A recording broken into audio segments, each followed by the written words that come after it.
Dear Ate Che, naniniwala ang matatanda kapag ang bilang ng iyong mga hakbang ay nagwawakas sa salitang mata, tila sinasabi mong bukas ang iyong tahanan sa lumang kapahamakan. Hindi ito kwentong pantakot lamang. Ito ay paalala sa mga aral ng nakaraan. At ito ang naging ugat ng lahat ng aming pinagdaanan. Tago niyo na lang po ako sa pangalang Teresa. Ngunit mas kilala ng mga kapitbahay bilang Aling Tere. Bilang isang debotong Katoliko at lumaki sa piling ng mga matatanda sa aming baryo, dala ko pa rin hanggang ngayon ang mga paniniwalang ipinamana sa amin mula pa sa aking mga lolo at lola. Hindi dahil labis akong natatakot, kundi dahil alam ko na sa mundong ito, hindi lamang ang mga nakikita ng ating mga mata ang umiiral. May mga bagay na tahimik, ngunit kapag nalabag ang kanilang lugar o hindi binigyan ng tamang paggalang, sila ang unang nagpaparamdam. Nagsimula po ang lahat ng makita namin ng aking asawang si Ramon, ang isang lumang bahay na nabawi at ibinenta ng bangko. Dito mismo sa bayan ng Curimen, San Sebastian. Sa unang tingin pa lang, agad kaming nahalina. Nasa gitna kasi ito ng bayan at nasa kanto, tamang-tama ang pwesto para sa munting negosyo na matagal na naming pinapangarap itayo. Malawak din ang buong lote at sa likuran ay may matatayog na puno ng nyog, mangga at santol na nagbibigay ng preskong gilim kahit sa tanghaling tapat. Sa isang sulok pa ng bakuran ay may matandang balon. Matagal nang hindi ginagamit at halos lubog na sa mga tuyong dahon, damo at mga kalat na iniwan ng mga dating nakatira. At higit sa lahat ay mas mura ito ng halos kalahati kaysa sa mga bagong gawang bahay sa paligid. Kaya agad kaming nagpasya. Ito ang tahanan magsisilbing bagong simula ng aming pamilya. Ngunit noong unang tumapak ako sa loob, may kakaibang bigat na agad na dumampi sa aking dibdib. Kahit ang mga bintana ay nakabukas at pumapasok ang sikat ng araw, may malamig na tumatagos hanggang buto ko. Pakiramdam ko nga may mga matang tahimik na nakamasid sa bawat paghakbang ko.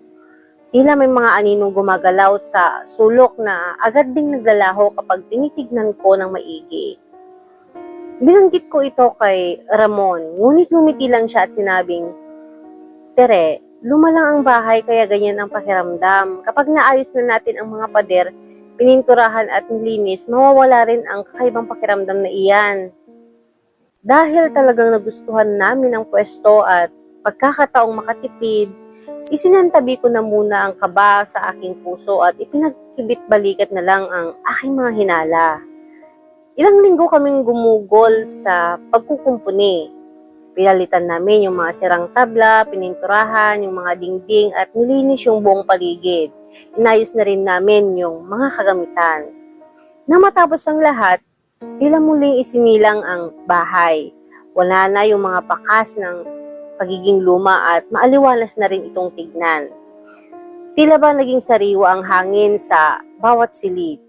Ngunit sa sobrang pagkakaabala sa pag-aayos ay may isang bagay kaming lubos na hindi napansin. Ang bilang ng mga hakbang sa hagdan na patungo sa ikalawang palapag. Nang mabigyan ito ng pansin makalipas ang ilang araw ng aming paninirahan, doon lang namin napagtanto ng may panginginig ng katawan. Yung hagdan pala namin ay eksaktong nagtatapos sa salitang mata. Sa simula, Ate Che, tila payapa lang ang lahat. Walang kakaibang ingay, walang gumagalaw na gamit at maayos ang aming pagtulog. Ngunit ang kapayapaang iyon ay panandalian lamang. Tila hininga lang ng mga nasa paligid bago nila ipakita ang kanilang tunay na anyo. Ang una kong napansin ay ang aming bunsong anak na si Mika. 5 taon gulang pa lamang at may malinis na paningin pa sa mga bagay na hindi nakikita ng matatanda. Madalas ko siyang nakikitang nakatayo sa paanan ng hagdan. Nakatingala sa itaas ng may ngiti sa kanyang mga labi. At gumagalaw ang kanyang mga kamay na parang may kinakausap o inaanyayahan. Kapag tinatawag ko siya ng malakas o akyat ako upang tignan kung ano ang nasa itaas, bigla siyang tatahimik. Bababa ang tingin at sasabihin wala naman daw. Paulit-ulit itong nangyayari. Minsan ay nakikita ko siyang mabilis na umaakyat at bumababa na parang hinahabol o nakipaglaro sa isang taong hindi ko natatanaw. Hanggang sa isang hapon habang naghahanda ako ng hapunan, nakita ko siyang nakaupo sa pinakamataas na hakbang. Tumatawa ng mahina at sumisigaw pa nga ng pangalang hindi pamilyar sa akin. Agad ko siyang nilapitan at tinanong ng mahinahon ngunit may halong pangamba. Nika anak, sino ba yung mga kasama mo dyan? Ba't ka laging nakikipagkwentuhan at tumatawa mag-isa? Tumingala siya sa akin ng walang bakas ng takot at sumagot. Nay, may mga batang naghihintay sa akin. Gusto nilang makipaglaro ng tago-taguan at habulan eh. 3 sila, 2 babae at isang lalaki. Kasing edad ko po yung isa. Sabi po nila dito na sila nakatira bago pa tayo dumating. Nang marinig ko ang kanyang sinabi, parang nanigas ang dugo at bumigat ang aking dibdib. Kinilabutan ako mula sa tuktok ng aking ulo hanggang sa dulo ng aking mga daliri. Agad ko siyang inilayo sa hagdan at nanalangin ng maintim sa aking isipan. Kinabukasan agad kami humingi ng seremonya sa aming bari upang basbasan ang aming bahay. Akala ko ay doon na magwawakas ang pangyayari, ngunit sa halip na mawala ang mga kakaibang pangyayari na iyon ay tila lalo lamang itong tumindi at naging mas madalas pa. Sumunod na napansin ko ang aming panganay na anak na si Milet. 12 taong gulang na at nagsisimula ng maintindihan ang mga bagay-bagay sa paligid. Minsan ay gigising siya ng madaling araw na pawis at nanginginig ang kanyang katawan. Nang tanungin ko siya kung ano ang nangyayari, nanginginig ang kanyang tinig habang nagkukwento. Nay, tuwing gabi kapag gising ako, nakikita ko sa dulo ng hagdan ang maliliit na anino. Parang mga bata na nakatayo lang at nakatingin sa atin. Minsan ay parang gumagalaw sila pababa, pero kapag ipipikit ko naman na yung aking mga mata at dumidilat muli ay wala na po sila. Akala ko nga po namamalikmata lang po ako o guni-guni lang dahil antok pa ako, pero gabi-gabi po kasi yun nanay na nangyayari. Hindi lang ito ang nararanasan ni Milet. May mga naririnig din kaming tunog sa kahoy na para may tumatapak, mabigat at sunod-sunod na tila may umaakyat ng dahan-dahan sa hagdan. Kapag binubuksan naman namin ang ilaw, tumitigil ang tunog. Ngunit nananatili ang malamig na hangin na tila may dumadaan sa aming tabi. At ang pinakamasakit at nakakakilabot ay ang nangyari sa aking pangalawang anak na si Ella, 10 taong gulang. Bigla siyang nilagnat ng walang malinaw na dahilan. Ang init ng kanyang katawan ay tila hindi maibsan ng anumang gamot. Dinala namin siya sa pinakamalapit na hospital at matapos ang maraming pagsusuri sa dugo, sa pagsasaliksik ng mga doktor, ay wala silang nakitang impeksyon o karamdaman sa kanyang katawan. Sinabi nila na malusog naman siya sa paningin ng medisina, ngunit ang lagnat ay patuloy na pabalik-balik tuwing gabi.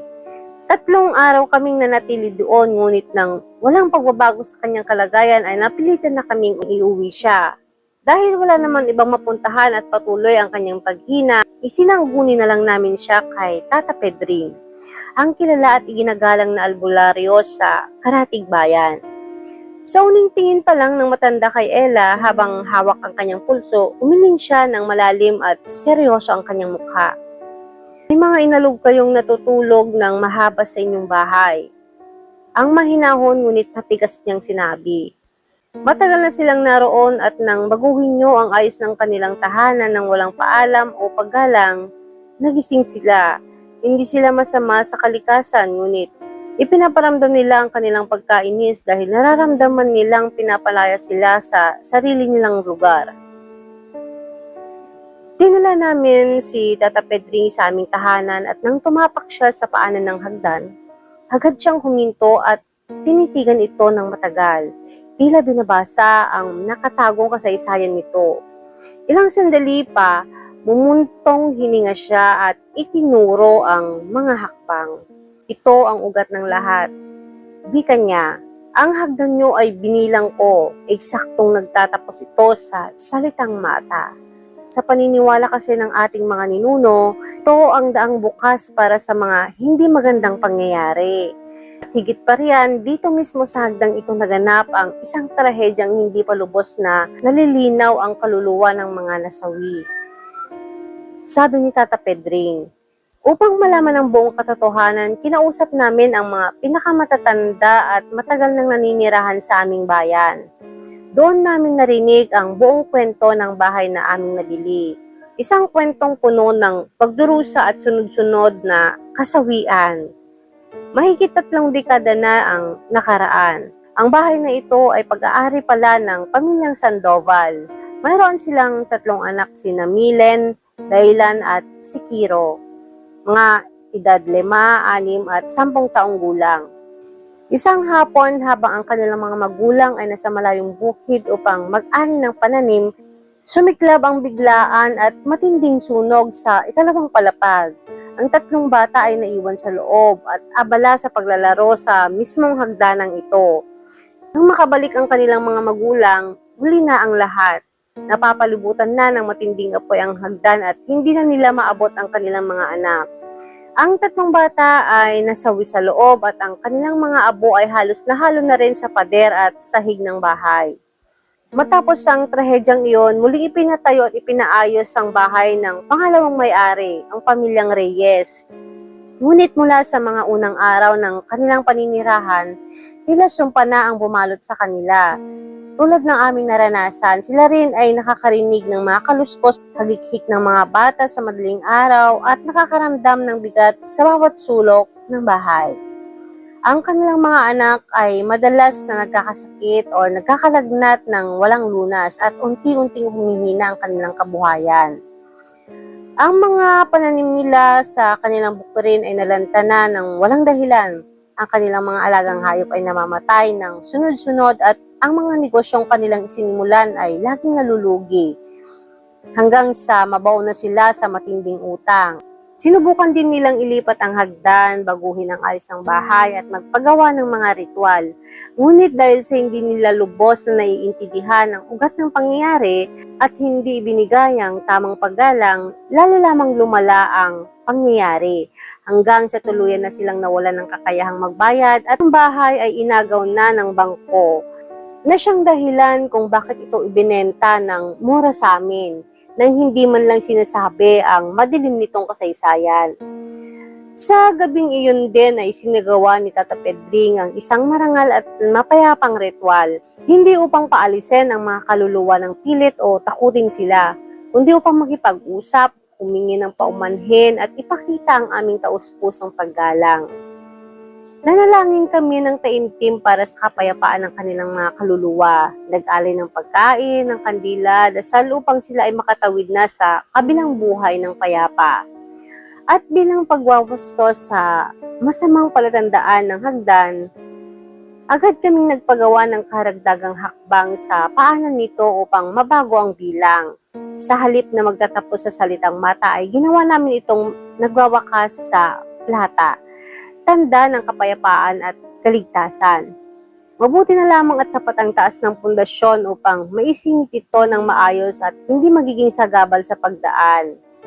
Mula noong araw na iyon ay unti-unting nagbago ang hangin sa aming tahanan. Ang malalamig na lamig ay napalitan ng preskong pakiramdam. Hindi na muling nakita o nakausap ni Mika ang mga bata.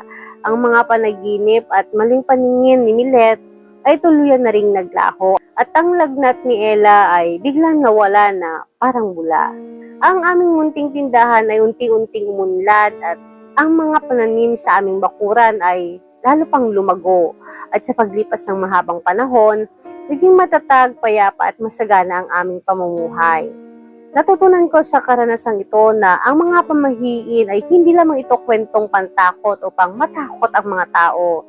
Ito po ay paalala na sa bawat tupang ating tinatapakan at sa bawat bahay na ating tinitirhan, may nakaraan, may alaala at may mga kaluluwang maaaring manatili. Ang susi ay hindi lang labis na takot o pagwalang bahala, kundi ang paggalang, tamang panalangin at pagkilala sa mga bagay na hindi natin lubos na nauunawaan. At ang hagdang dating naging daan ng malas at takot, ngayon ay naging daan na ng aming payapang pamumuhay. Salamat po sa pag-unawa at paggalang sa mga aral na iniwan ng ating mga ninuno.